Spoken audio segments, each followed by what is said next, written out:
महाराष्ट्र विधानसभा चुनाव के लिए सभी दल सड़क पर उतर चुके हैं। इस बीच बारामती एक बार फिर से सबसे हॉट सीट बनकर उभरी है। यहां से एनसीपी के प्रमुख अजित पवार चुनावी मैदान में हैं। उनके खिलाफ एनसीपी शरद पवार गुट से युगेंद्र पवार मैदान में हैं। युगेंद्र अजित पवार के सगे भतीजे हैं। चाचा भतीजे की इस लड़ाई में पर्दे के पीछे मुख्य किरदार शरद पवार हैं।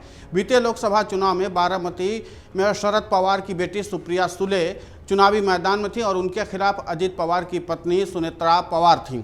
लेकिन सुप्रिया ने शानदार जीत दर्ज की। खुद बारामती विधानसभा क्षेत्र से उनको 48,000 से अधिक वोटों की लीड मिली थी। लोकसभा में मिली हार के बाद अजित पवार इस बार कोई कोर कसर नहीं छोड़ना चाहते हैं। वो भाई दूज के दिन सुबह सुबह बारामती के गांवों में निकल पड़े। इससे पहले तमाम विधानसभा चुनाव के दौरान अजित पवार बारामती में प्रचार के आखिरी दिन ही एक सभा करते थे और वोट देने की अपील करते थे। लेकिन इस बार अजित पवार कुछ सतर्क नजर आ रहे हैं।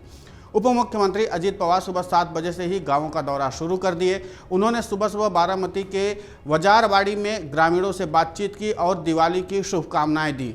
इसके बाद उन्होंने रुई गांव में बैठक की। इस बैठक में अजित पवार ने बताया कि उन्होंने बीजेपी के साथ जाने का फैसला क्यों किया। अजित पवार ने सावले में एक सभा को संबोधित करते हुए भावनात्मक अपील भी की।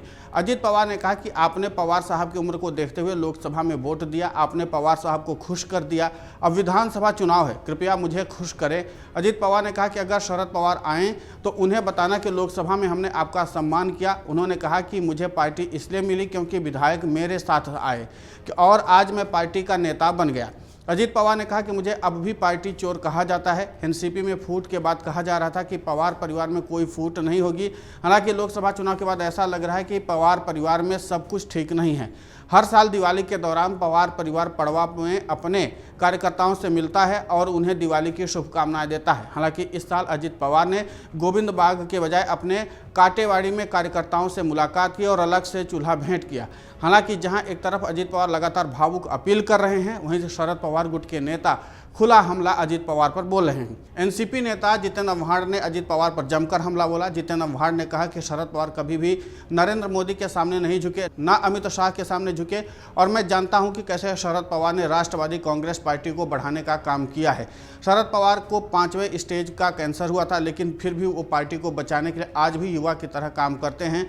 अभी जो अजित पवार के लोग मुंब्रा में आए और उनकी विचारधारा को देखो, गोलवरकर की दिशा की ओर जा रही है। अजित पवार ने शरद पवार को धक्का देकर के बाहर निकाल दिया और घड़ी चुनाव चिन्ह चुरा लिया। ये पाकिट मार टोली है और हमें संविधान नहीं चाहिए। और हमें संविधान चाहिए सबसे पहले किसने कहा था? वो आरएसएस और बीजेपी थी। बीजेपी और आरएसएस का मुखपत्र ऑर्गेनाइजर में अनेक आर्टिकल छपे हैं और उस दौरान जब आरएसएस अपने हेडक्वार्टर पर झंडा नहीं फहरा रहे थे, तब भी कांग्रेस के कार्यकर्ता ने आरएसएस के हेड ऑफिस पर गए और वहां पर झंडा लगाया और आज भी कांग्रेस के कार्यकर्ताओं पर झंडा फैलाने का केसेस चल रहा है। हालांकि पूर्व केंद्रीय मंत्री शरद पवार को उम्मीद है कि आगामी विधानसभा चुनाव में महाराष्ट्र में महायुति सरकार को हटा दिया जाएगा। बारामती के गोविंद बाग में अपने घर पर मीडिया से बातचीत करते हुए शरद पवार ने बीजेपी पर गंभीर आरोप लगाए। उन्होंने कहा कि बीजेपी सत्ता में बने रहने के लिए लगातार धन बल का इस्तेमाल कर रही है और उन्होंने कहा कि ये सतर्क रहने की ज़रूरत है, लोगों को सतर्क रहने की सलाह भी थी। लोकसभा चुनाव में मिली सफलता के बाद शरद पवार को भरोसा है कि महाराष्ट्र की जनता राज्य सरकार के कामकाज से खुश नहीं है और बदलाव चाहती है। उन्होंने कहा कि लोगों के चेहरे को देख करके साफ समझ में आता है कि जो कुछ भी हो, अब बीजेपी को सत्ता में नहीं लाना है, उससे वे खुश नहीं हैं। उन्हें एहसास हुआ कि एनसीपी और शिवसेना में हुई जो टूट है वो जनता को अच्छी नहीं लगी। शरद पवार ने साफ तौर पर बता दिया कि जिस तरीके से दो फाड़ में एनसीपी और शिवसेना को बांटा गया, उसके नाते से महाराष्ट्र की जनता खुश नहीं है और इसी के नाते से इस बार महाराष्ट्र की जनता महायुति को सबक सिखाएगी। देखना दिलचस्प होगा कि शरद पवार के इस दावे में महाराष्ट्र की जनता कितना खरी उतरती है। और सबसे अहम बात यह है कि जिस तरीके से अजित पवार भावुक अपील कर रहे हैं, क्या बारामती की जनता इस बार अजित पवार को एक बार फिर से विधानसभा में जाने का मौका देगी? ये देखना दिलचस्प होगा। अगर आप ये वीडियो YouTube पर देख रहे हैं तो हमारे चैनल को सब्सक्राइब कर बेल आइकन दबाएं और Facebook पर देख रहे हैं तो हमारे पेज को लाइक करें। 8 मिलियन प्लस सब्सक्राइबर, आपके इस भरोसे के लिए बहुत धन्यवाद।